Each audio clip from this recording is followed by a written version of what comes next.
তারেক রহমান প্রধানমন্ত্রী হওয়ার মাধ্যমে কয়েকটি রেকর্ড হতে যাচ্ছে বাংলাদেশ ও বিশ্ব ইতিহাসে। তারেক রহমানই হতে যাচ্ছেন বিশ্ব ইতিহাসের প্রথম প্রধানমন্ত্রী যার বাবা একটি দেশের রাষ্ট্রপতি ছিলেন এবং মা সেই দেশেরই প্রধানমন্ত্রী ছিলেন। বিশ্ব ইতিহাসে এমন দৃষ্টান্ত আর নেই। বাংলাদেশের রাজনৈতিক ইতিহাসে তিনিই প্রথম নেতা যিনি টানা ১৭ বছর প্রবাসে বা নির্বাসনে থাকার পর দেশে ফিরে সরাসরি দেশের সর্বোচ্চ পদে আসীন হচ্ছেন।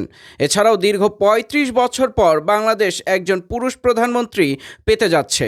১৯৯১ সাল থেকে ২০২৪ সাল পর্যন্ত বাংলাদেশের শাসন ক্ষমতা ছিল খালেদা জিয়া ও শেখ হাসিনার হাতে। তারেক রহমানই হবেন দেশের প্রথম প্রধানমন্ত্রী যিনি প্রধানমন্ত্রী পদের মেয়াদসীমা এবং দ্বিকক্ষ বিশিষ্ট আইনসভার অধীনে বাংলাদেশ পরিচালনা করবেন। ছাত্র জনতার ঐতিহাসিক অভ্যুত্থানের পর জনগণের সরাসরি ভোটে নির্বাচিত হয়ে আসা প্রথম প্রধানমন্ত্রী হবেন তিনি।